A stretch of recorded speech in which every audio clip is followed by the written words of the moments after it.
do some introductory remarks on some people that are here. First and foremost, the president of our riding association, Dr. Karen Anderson. Karen.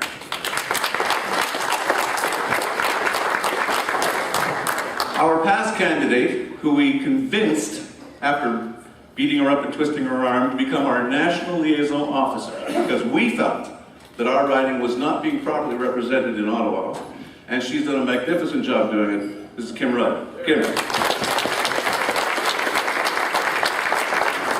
A number of other notables. We have Senator David Smith. David?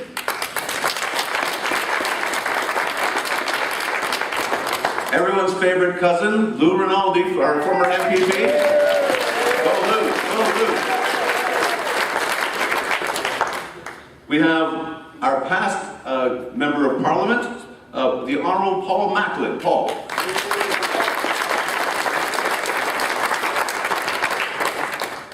Speaking of cousins, we have one from just north of us, up in Peterborough Way, the former MP from Peterborough, and our dear friend, Andy Mitchell. Andy. The Honourable Andy Mitchell, I should say, and apologies. And first and foremost among all of the people that are here are our guest of honor. We have Roger Cuzner, who's the Member of Parliament from Cape Breton, resident of Glace Bay, apologies, Roger, who's recently been moved from Human Resources, Skills Development and Labour to Employment and Social Development. Very exciting stuff. And stuff that is of key interest to the residents and voters of our riding. That's the formal stuff. The informal stuff, I have it on good source that Roger loves limericks. You know, there once was a guy from Cape Breton. I don't know where that will go, but let's just see. On a serious note, folks, we're all here tonight because Canada is very important to all of us, and our one common denominator in this room is our love of this country. As citizens, we want to see Canada be the best country in the world, and the kind of country that is welcoming, inclusive, successful, and caring. To get Canada back on track, we have to win the next federal election. We hear that that election may be in 2015, but others suspect it could even be earlier. We need to be ready. To win that election takes money, and tonight's Red Leaf Dinner is our riding's premier annual fundraising event. This is it. We need your help. We need your generosity in this fundraising event. We have put together a great evening for you. Our fundraising team, under the elegant and hard-working chair, Mara Gattardi, Mara, and her team, who have worked very long and hard for this event, so it's not just Mara, it's a whole team, have organized some great music, some terrific food, good speakers, great auction items for you to bid on, and most importantly, an opportunity to be with people in our community who want to see change to the federal scene in Ottawa, and to see the Liberal Party leading this country back to prosperity and sensibility.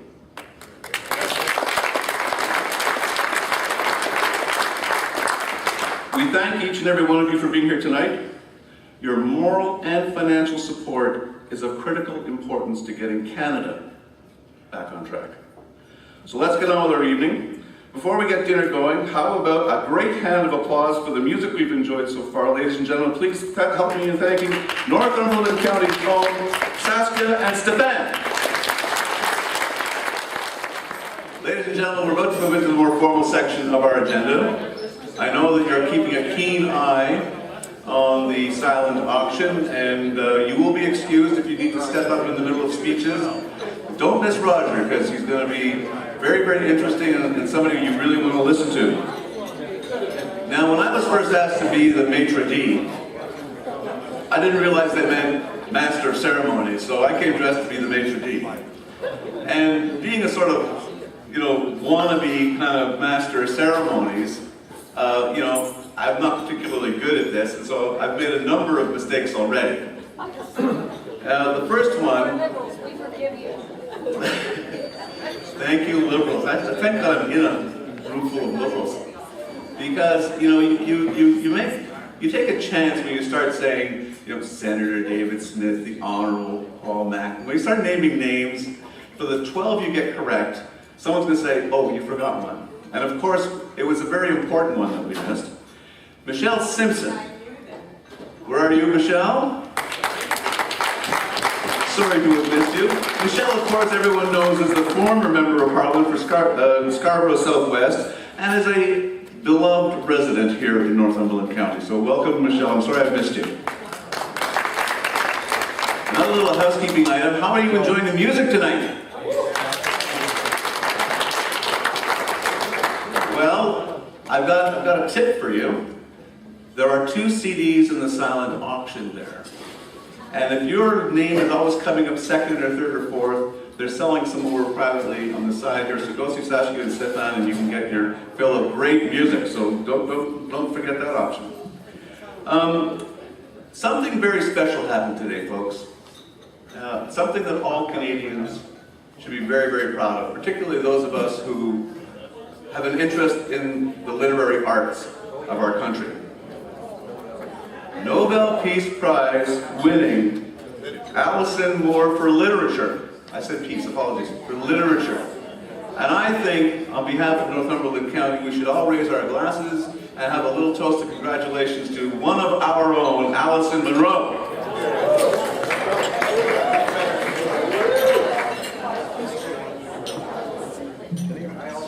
May there be many more of those. We'll be looking forward tomorrow to see who wins the Peace Prize. And you can go for Putin or Malala. I'm taking on things I shouldn't do. I'm going back to being the major league.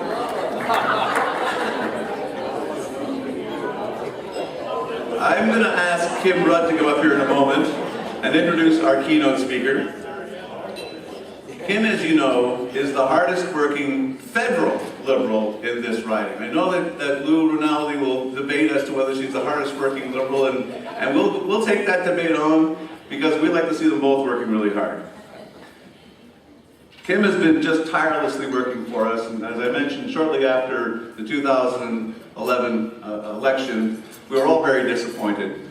But we knew we were on a roll, and we knew we needed to continue that roll. And in a moment of madness or brilliance, we don't know which it was, we asked him to take on the role as our National Liaison Officer.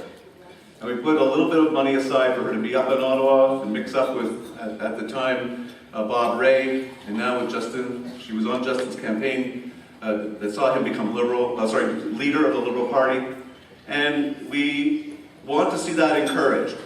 Justin has been here, Bob Ray has been here, Mark Garneau has been here. The leadership contenders have been here, all because of the hard work of Kim and her team. Those of you who were able and fortunate enough this past Tuesday had a lifelong treat to meet one of Canada's living legends, Dr. Mark Garneau, also known as an astronaut, Member of Parliament, and he was brilliant. We were so grateful that he came here, and that was just a chance between Kim and Andy Mitchell here to bring him into the riding, and it was just a wonderful opportunity for us to enjoy one of Canada's living legends and to hear his views on the way forward for the Liberal Party. Something that we are seeing in a young leader like Justin Trudeau, but we're seeing from other members of Parliament like him. Kim spends her time very busily not only on her own business, but she's on the Women's Shadow Caucus. She works with Joyce Murray on small business and economic development. Recently, she was in Prince Edward Island for the Liberal Caucus, representing us.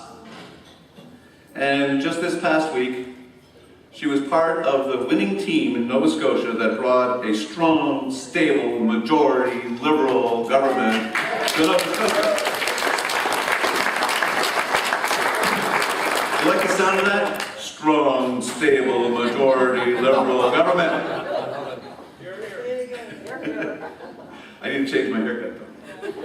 Anyways, ladies and gentlemen, our hard-working representative for Ottawa, with Ottawa, Kim Rudd. Kim.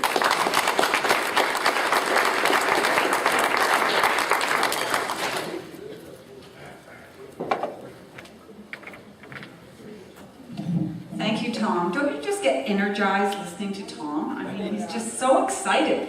Not just to be a Liberal, but I think Tom's excited he's here and he's among so many people who have energy and a vision.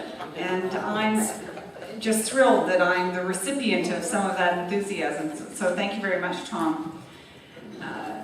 Before I introduce Roger, I am just going to follow up a little bit on what Tom said. I have been extremely privileged, and I thank you, the Riding Association, those people who have supported me over the past, it seems like it has been a long time, who am I kidding? To do the work I do hope I represent the constituents of Northumberland-Quinte West, soon to be Northumberland-Pine Ridge, as a voice in Ottawa. I certainly have been extremely welcomed by MPs, senators such as David Smith and Roger Cuzner and John McKay and John McCallum and Carolyn Bennett, and the list goes on and on. And not only have they become close friends, but they have become people I can reach out to. So when I do get a call or I do get an email from someone who is struggling to find an answer, I have a go-to person, and I think that's invaluable. And no, I don't have passport clinics, in case anyone's going to ask the question. Nor do I have a roving office that goes to a variety of places that gets 5 or 6 mentions in the paper because it's now moved. Anyways, that's my little partisan dig. I'll move on. The other thing I want to say is I was a very tiny little baby piece of the Nova Scotia election. I mean, minuscule.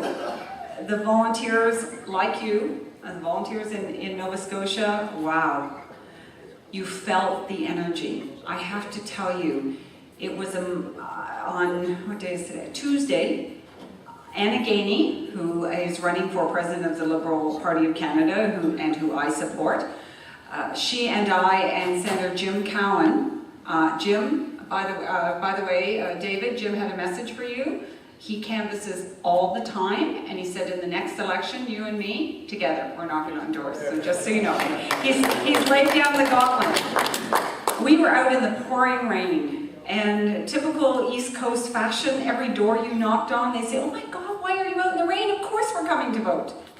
It was such an electric, amazing experience, and I'm so happy to have played a little part in it, but I will just say for the record that the 3 ridings that Anna and I worked, they all won. Just so you know. It's an homage. Yes, it does feel pretty good, I will tell you. So thank you very much for everyone for being here, for your continued support of the Liberal Party, of the riding, of me particularly, and certainly of the hope and the hard work that the Liberal Party, and particularly our leader Justin Trudeau, I'll tell you, I was his driver. He rode shotgun with me for 2.5 days as I was his Eastern Ontario co-chair, navigating 13 or 14 stops in 2.5 days. And nobody works harder than Justin Trudeau, I have to tell you. He's quite an amazing man. So now to our guest of honor. Roger and I, just so you know, spent the day in the riding talking to some young folks. We talked to some of the employment agencies. It's really about listening. Justin has made that very clear. We want to listen to what people's realities are on the ground, what's important to them. And those conversations will help inform our policy and platform going into 2015. And I just want to, before I introduce Roger, thank him very much for taking the time and coming. And in his inimitable Cape Breton fashion, made everyone feel very comfortable and was very engaging. And so it was a really great day today. So thank you, Roger. So about Roger, I'm going to tell you a few things you probably know and a couple of things you might not. I just heard no oh. Roger has been the Member of Parliament for Cape Breton-Canso for 13 years. And for those of you, the riding is Glace Bay, Sydney, sort of the farthest point of, I remember you sending me a message, calling me and saying, I can't call because we're talking about this event, and he said, there's no service up here. So it's not just us guys, it happens in other parts of the country. Among other key positions that Roger's had has been Parliamentary Secretary to Jean Chrétien. I did not know that. I did know that he was Chief Opposition Whip, and he currently serves, as you know, as our critic for what was Human Resources Development, which has changed its name, and I'm sure Stephen Harper will have another name change before we're done. Roger, of course, some of you watch Power Play on CTV, and Roger's a regular on Tuesday nights with his fellow MPs, Megan Leslie and James Rashad. Both, they're all very entertaining, and if you haven't caught it yet, please take some time to watch it. It's quite entertaining. You probably know Roger from some of his ditties or poems, or I'm not sure what we call them, that he gets up in the House and he has a poem. Some of them could be aimed at the opposition, the government. And actually he did one to welcome Justin Trudeau, and so that was fabulous. So it's always an entertaining listen or watch when Roger takes the microphone. In fact, I was warned by Senator Cowan yesterday or the day before, saying you never know what Roger's going to say. But you know that, right, Kim? I said, yeah, it's okay. He'll be fine. A couple of things you probably didn't know about Roger. He's been very involved in hockey throughout his life, and coming from this community in Northumberland, we've got a lot of hockey going on here. We've taken him past the CCC, we've sort of let him know, taken past the ball diamonds and all those things that involve sports in our community. He coached Team Nova Scotia at the Canada Games in 1995 and 1999. And I know that while Roger continues to play hockey, I'm not sure it's something he always wants to talk about, something about tying up skates, getting harder, I don't know, that was just part of the conversation. And the other thing I think I want to say about Roger is Roger has been one of the most welcoming MPs, and not just to me. I hear it from fellow candidates that are in Ottawa that go to events, that Roger is always very outgoing, welcoming, gregarious certainly, but willing to do whatever he can to make it better for us here in our ridings and across the country. And for that, thank you very much. And I welcome Roger Cuzner.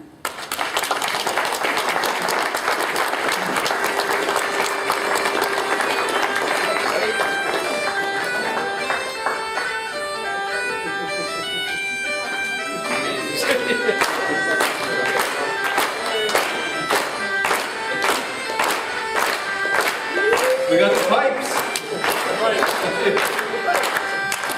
It's the definition of a gentleman, a guy that can play the pipes but doesn't. Great job, great job. I want to commend the organizing committee here. This is great. I mean, this is so well appointed. It couldn't look more liberal if you tried. Whoever did the decorating and the decor and everything, it looks spectacular. Congratulations. To the guys who put the music together, to have a Cape Bretoner here and to have somebody on the fiddle, that's sweet. Yeah, great job. I want to thank you for that. And just the great job. The generosity of the folks here, and I've had an opportunity to speak with many. I was coming up and I saw the height of I'm not the tallest guy in the world. And I saw the height of the podium and I was a little concerned, and Kim said, well, if you find it too tall, Tom Sears is here and I'm sure that he could lend you his wallet. Stand on that and you should be okay. So I want to thank you for that generous and the glowing comments that you made about Garneau. I'd like to thank Mark Garneau for being my opening act here Tuesday. Canada's first astronaut. I got to tell you a story, and Michelle Simpson's here, and Michelle was, I'll tell you, I served as the party whip for a couple of years, and Michelle was just a sweetheart. She not only did her job, she did a couple of other people's jobs anyway. She was a workhorse, and she was a great treat to have in caucus, and I want to recognize Michelle with that. Anyway, I'll talk about my other friends later, but just one story about when I was whip, and Stefan was our leader, and we went to the Christmas party, and it was the first year that both Justin and Mark Garneau had been elected, and so we're at the Christmas party, and the evening had gone on. It was about 11:30 at night, and people were starting to move out. both of them had just been they haven't been around, I forget when the election was that year, but they were fairly newly minted MPs. So as I'm leaving the hall at about quarter to midnight, I look over and Justin's there with a whole bevy of young staffers. They were about 7 deep all around him, and he was holding court, and they all looked up and just googly-eyed at Justin Trudeau as the night was sort of wearing on. And at the next table down was Canada's first astronaut, Mark Arnault, sitting by himself with his BlackBerry returning emails. It was then, folks, that I realized that elected politics, it's not rocket science.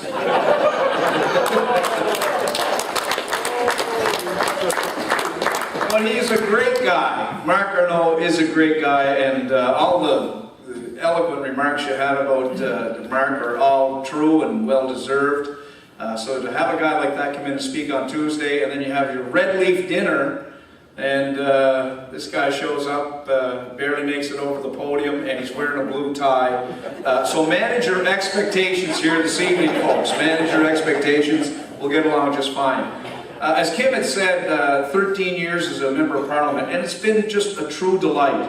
I still, sometimes when I walk in the House of Commons, I have to pinch myself to understand that it's real.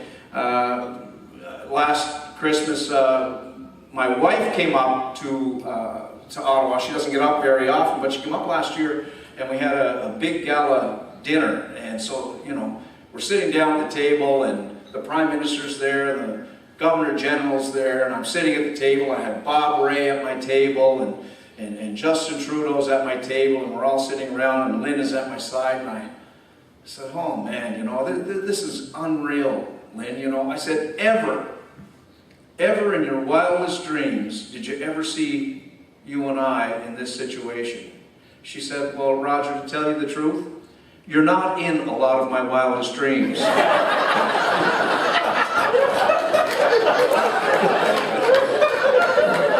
She sort of flushed my toilet. Andy Mitchell, another colleague, and when Andy was Minister of Agriculture and Rural Development, he was a great hand to the rookie MPs, 2 Cape Bretoners for sure, and I've had an opportunity to work with Andy on some of Mark Arnault's stuff, and I want to recognize Andy, and I want to recognize Paul Macklin as well. Paul Macklin and I came in the class of 2000, and there was no harder working, more honest, more capable member of Parliament than Paul Macklin. He was tremendous.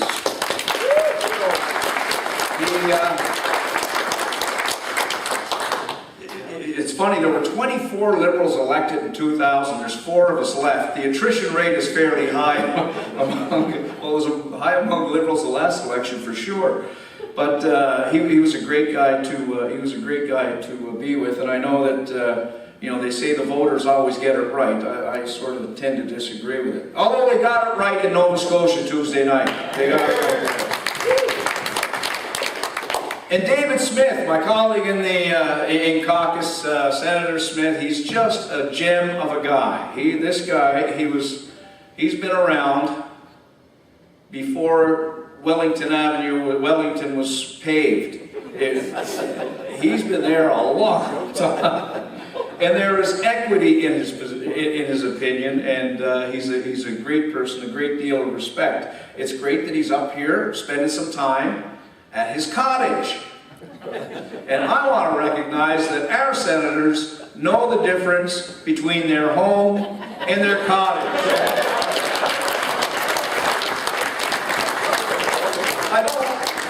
I don't want to dump on Mike Duffy, okay? He doesn't need me to make a fool of him. But, come on. I mean, David, you filled out the declaration form. The second question on the declaration form, where do you live? The forms are confusing. It's not as easy as the first question. What is your name? But still, it's pretty straightforward. Anyway, he, Duff's got his own problems, and I'll tell you, if there's a problem with the Senate, it's about the quality of the senators that Stephen Harper has appointed. And if he appointed more like David Smith and Jim Cowan and Romeo Dallaire, then we wouldn't be in the mess that we're in there now. So anyway, great to see you here, Dave. I want to thank Tom and Kim. They've just been great. I got in late last night, and anyway, Kim threw on a piece of salmon. We had a great bottle of wine, great conversation, a little bit of hockey talk, a little bit of politics, but great hosts. And enough has been said about Kim. Tom gave her a glowing report. And being with her today, it's not the great announcer Vince Scully talked about, they asked him about, what's it take to be a great sportscaster? Vince Scully said, well, the biggest thing about being successful is sincerity. And once you can convince the audience that you're sincere, once you can fake that, you got it made. Kim is anything but fake. She's the real deal. I had a great day with her today. We met with Karen and her group. We held a number of stakeholder meetings today, and she's a great. I call her a hybrid liberal.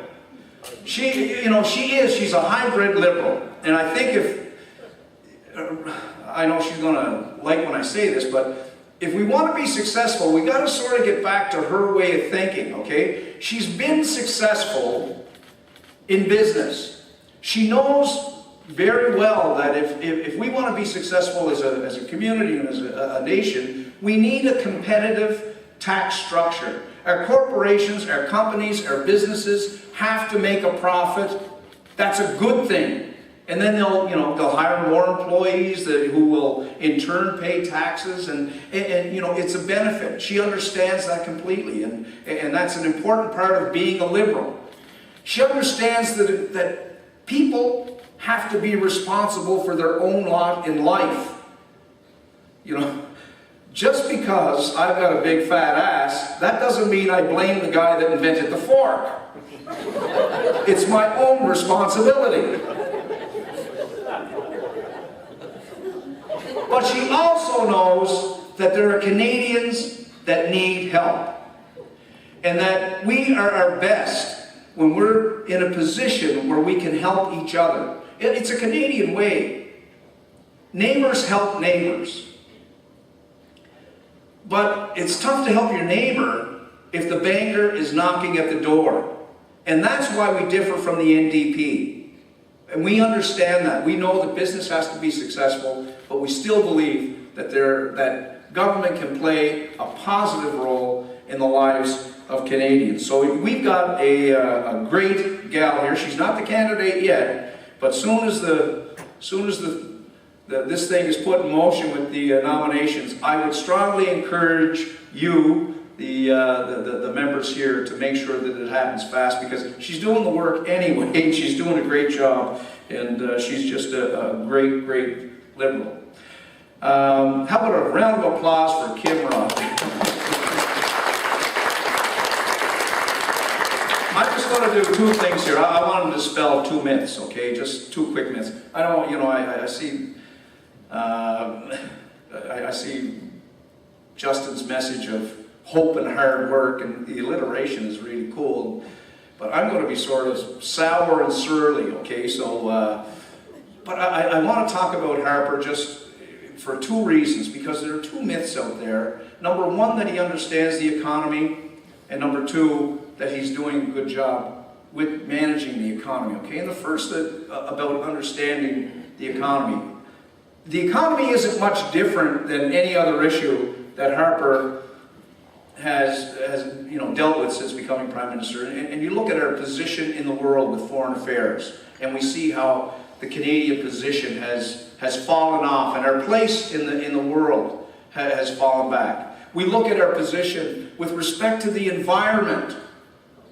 And we don't have credibility with the Americans anymore. The Americans! We don't have credibility on the environment anymore because of the actions of our current Prime Minister. You look at issues of justice, and I know we have some high-priced lawyers here in the room. And we know his simplistic bumper sticker approach to justice, which just doesn't work. It's been tried and failed in California, it's been tried and failed in Texas, and he's trying to import that into this country, and it's, you know, and he's wrong. But he's really wrong. He doesn't understand many components of the economy. I just want to share one quick example, because coming from Atlantic Canada, I want to talk about employment insurance. Many times, you know, they think it's an Atlantic Canadian issue. There are more people in the city of Montreal receive employment insurance benefits than all of Atlantic Canada. But the changes that he's made, I think successive governments, liberal, conservative, have always recognized that employment insurance should be there to support people when they're in need. In Atlantic Canada, 53% of the regional GDP is generated through seasonal industries, agriculture, the fishery, tourism, construction. Many of the people in the fishery, they'll work during fishing season, and then they'll contract. They're tradesmen. Many of them are tradesmen. They go and they travel across the country, and there's a large pool of skilled tradespeople, and many of them do that. There's a lady that was in my office who's been cut off benefits, and she works from March until September in the fishery. She does lobster, crab, and then herring, mackerel, run, and then she finishes up there. There's about 2 weeks. Then they start making wreaths. She makes big wreaths. They ship them to the States and all that. And then there's about a 2-month period where, you know, where she can't find work and she's on EI, and she's been doing that for about 12 years. The changes that Harper has made is chasing people out of those rural industries. And it's not just the workers. Now we're seeing hotel operators who have millions of dollars in investments who can't get people now. He's frightened the hell out of the workforce down there in those seasonal industries. He doesn't understand the impact. Yes, there are abuses in the system. But, you know, to devastate an entire region, and we'll see the same thing in Quebec, in rural Quebec. We'll see the same thing in rural Ontario. We see the same thing in rural BC. To frighten the people in those industries is going to cause hardship, and we're hearing it from municipal officials, we're hearing it from provincial officials, we're hearing it from people around that work in those industries. The measures he's taken, he just doesn't understand. The other thing is that he's been successful in managing the economy. He's been about as successful in managing the economy as Mike Tyson was in his elementary school spelling bee career. Not great. Not great. We see youth unemployment. We had some great roundtable meetings today. We met with a lot of young people and service providers, you know, wanting young people to get engaged. The youth unemployment rate in this country is now twice the national average, and that's shameful. I was talking with Quinn earlier. He said, now, today, the stat was released today, that there was twice as many Canadians that are working for minimum wage than there were when Stephen Harper took over. The actions that he's taken has put a downward pressure on benefits, on pensions, on wages in this country, because he doesn't understand how that works. He's declared war on organized labor. I mean, he just doesn't get it. And the debt, let's talk about the debt. Okay, this guy's added $160 billion to the national debt. That's a fairly substantive amount, you know, for a fiscal conservative to add $160 billion.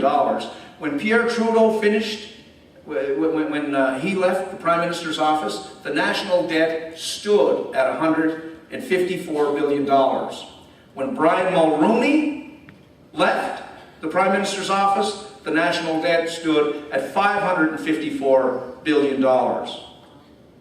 the addition of another 160 billion, and during the election, what these guys are going to say is that we can't trust a Trudeau with the economy. Well, know now, Liberals, that any debt that was accrued under Pierre Elliott Trudeau, it's worth blushing at when you look at what's been added by Stephen Harper, and that's a fact. Those are numbers that can't be argued. That's a fact. There's a third myth, and that's that some Canadians have, well, you know, I can't do anything about it. You folks here tonight know that that's not true. You know that there is something you can do about it. You know that, you know, Pearl Anderson can put on her sneakers and get out and knock on doors and support the candidate. And Liz Walker will open up the office in Trenton, and she'll be there from when the writ is dropped until the announcement is made for 35 days, because she knows she can make a difference. And you people here tonight know that you can make a difference because you've bought the tickets. You've reached in your wallet and you've supported. And people, you know, we need if we are to be successful as a party in that next election, that it's going to take, you know, the Pearls and the Elizas and the Toms and the people to pound in signs and knock on doors and make the phone calls and write the checks. And we need the financial support even prior to the writ period.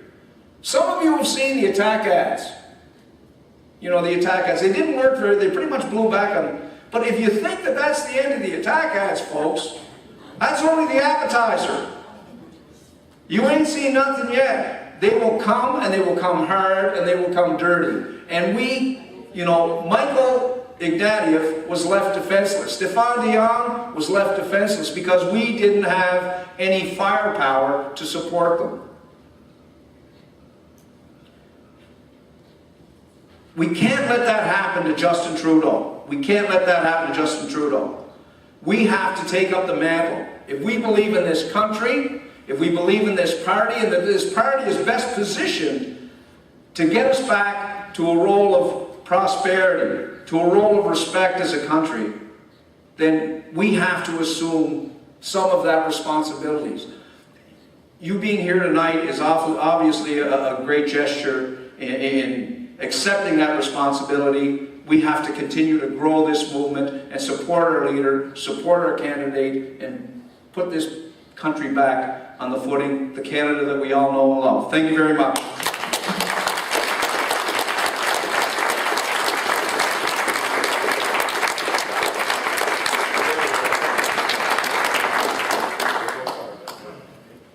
More film music? Just very quick thing. Wow, I'm not even going to try and top that. That was just in typical Cuzner style, a little bit of laugh and some very serious message. And Roger's right. Every one of you being here tonight is about moving us forward. It is about 2015. It is about what we as Liberals can accomplish, not because we want power. I think that certainly was Mark Garneau's message Tuesday, although I wasn't there, I certainly heard that. It's because we believe that we have a responsibility to take this country on a path to not just prosperity, but also to back to our, I'm not sure if the word is a kind heart, but we've lost that. It's so much cynicism. I was saying to someone tonight, Tom won't care. Every time I look at him, it's like, it's not just he's angry Tom, he's just so wound tight. I mean, there's nothing happy about that man. And I want the leader of our country to be happy. I want them to be happy that they're the leader of our country, that as Canadians we're proud of who we are, and that when they walk on that world stage, we have the respect for who we are. That's why I'm going to fight hard in the next election, and I know that's why you're here tonight, to help us reach that goal. So Roger, thank you for inspiring us. Thank you for your very entertaining, we didn't get a ditty, but maybe next time when you come visit, I'll cook again, what can I say? So thank you very much. We do have a small token of our appreciation, and I'm told that you have to open part of it right now. I don't think it'll blow up on you, but I take no responsibility. Let me open the bowl with you. It's the top. That's not the part. This? Yeah. And is that it? No, behind you. Oh. Behind you. Oh, geez, they didn't give me good instructions. What can I tell you? Or maybe I didn't listen. Okay, that's enough energy. I think you're going to have to tell everyone what it is. Okay, I'll do that. From Northumberland County. I'm going to tie the bow so it's all pretty again. Cannabis cupcakes. Not Canada, cannabis. Cannabis cupcakes. Mini marijuana cakes to bake and decorate.